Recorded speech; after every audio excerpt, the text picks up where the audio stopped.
Hi welcome back to Sanjar learning hub channel. Today updates చూద్దామా. భారత్ నేపాల్ సరిహద్దు భద్రత. భారత్ నేపాల్ 4వ జాయింట్ వర్కింగ్ గ్రూప్ సమావేశం డెహ్రాడూన్లో ఆగస్టు 2021న జరిగింది. నిర్వహణ, భద్రత, సరిహద్దు నేరాలపై ఇరు దేశాలు చర్చించాయి.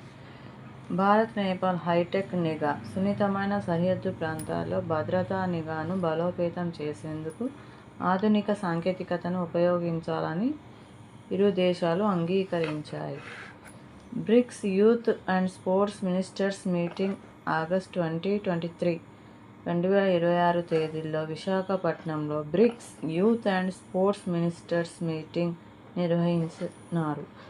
చక్కెర ధరలు నియంత్రణ. దేశంలో చక్కెర ధరలు పెరుగుతున్న నేపథ్యంలో పండుగల సీజన్లో తగినంత చక్కెర అందుబాటులో ఉండేలా కేంద్ర ప్రభుత్వం చర్యలు చేపట్టింది. UPSC EPFO 2026. UPSC EPFO assistant provident fund commissioner APFC 2026కు సంబంధించిన ప్రత్యేక నియామక ప్రకటన ఆగస్టు 22న విడుదల చేసింది. తెలంగాణ సీఎం రేవంత్ రెడ్డి విదేశ పర్యటన. అమెరికా పర్యటనకు విదేశాంగ మంత్రిత్వ శాఖ అనుమతి లభించకపోవడంతో సీఎం రేవంత్ రెడ్డి తన విదేశీ పర్యటనను కుదించుకున్నారు.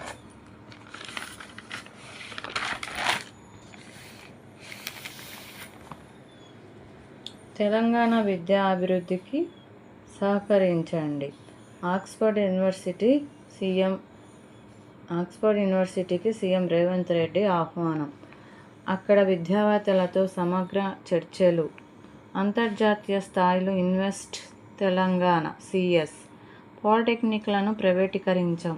600 కోట్ల రూపాయలతో కాలేజీలు అప్గ్రేడ్ చేస్తాం. ఎప్పటిలాగే బీటెక్లో లాటరల్ ఎంట్రీ. ఫీజులు పెంచాం. రీయింబర్స్మెంట్ ఇస్తాం. స్పేస్ స్టార్టప్లకు భారత్ కేంద్రం కావాలి. యువ వ్యాపారవేత్తలకు ప్రభుత్వం సహకారం. పీఎం మోదీ స్పేస్ టెక్నాలజీ రాకెట్ల ఉపగ్రహాలను పరిమితం కావద్దు. 24 నుంచి పీజీ సీట్ల భర్తీకి సిపి గేట్ కౌన్సిలింగ్. ఈ నెల 31 వరకు ఆన్లైన్ రిజిస్ట్రేషన్లకు గడువు. టీజీ సెట్లో 23,988 సీట్లు భర్తీ. ఎంబీఏలో 20,889, ఎంసీఏలో 3,099 సీట్లు అలాట్. ఈజిప్ట్ అక్టగన్తో మనకు లాభమే.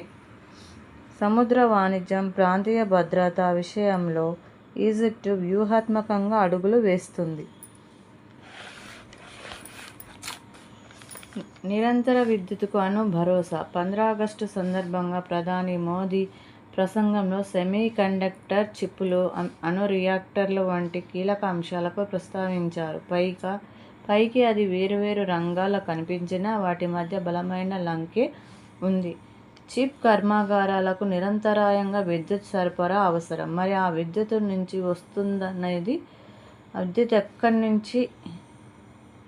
ఎక్కడ నుంచి వస్తుందనేదే ప్రశ్న.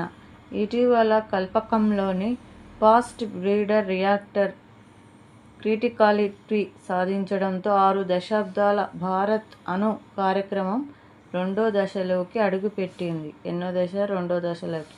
దీంతో ఇంధన భద్రతపై ఆశలు పెరుగుతున్నాయి. సమ్మక్క సారక్క యూనివర్సిటీలో డిగ్రీ స్పాట్ అడ్మిషన్లు. వెల్డర్ కోర్సులో ఉచిత శిక్షణ. యాదాద్రి భువనగిరి జిల్లా భూదాన్ పోచంపల్లి మండలం జలాల్పురంలోని స్వామి రామానంద తీర్థ గ్రామీణ సంస్థలో మేధా చారిటబుల్ ట్రస్ట్ ఆధ్వర్యంలో 3 నెలల వ్యవధి గల వెల్డర్ కోర్సులో ఉచిత శిక్షణ. ఈ నెల 27 లోపు నేరుగా దరఖాస్తు చేసుకోవాలి. నీట్ యూజీ కౌన్సిలింగ్లో మార్పులు. సవరించిన ప్రొవిజనల్ ఫలితాలు. 24 నుంచి టీజీ సిపి గేట్ మొదటి విడత కౌన్సిలింగ్. సంస్కరణలకు కట్టుబడి ఉన్నాం. దేశంలోని రాజకీయ స్థిరత్వం ఉంది. ప్రధాని మోదీ ఉద్ఘాటన. ఎల్నినోతో గడ్డు పరిస్థితులు. వ్యవసాయం తగ్గింది.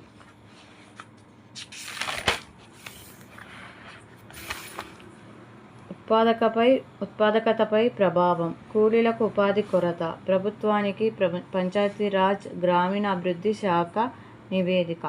గ్లోబల్ స్థాయిలో ఇన్వెస్ట్ తెలంగాణ సమ్మిట్. సదస్సు నిర్వహణపై సీఎస్ సంజు జార్జు సమీక్ష.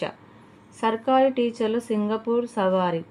వచ్చే నెల 12 నుంచి 19 వరకు ఎడ్యుకేషనల్ టూర్. తొలి బ్యాచ్లో 29 మంది టీచర్లు, హెచ్ఎంల ఎంపిక. గ్లోబల్ మెథడ్స్ నేర్చుకునేందుకు విదేశాలకు పంపుతున్న సర్కార్. బంగ్లాదేశ్ అధ్యక్షుడిగా అధికార బీఎన్పీకి చెందిన మీర్జా ఫలికుల్ ఇస్లాం అలీగర్ ఎన్నికయ్యారు. లిబరల్ డెమోక్రటిక్ పార్టీ అధ్యక్షుడు, ప్రతిపక్ష జమాత్ ఈ ఇస్లాం నేతృత్వంలోని 11 పార్టీల కూటమి అభ్యర్థి అయిన రిటైర్డ్ కర్నల్ ఓలీ అహ్మద్ను అలీగర్ ఓడించారు.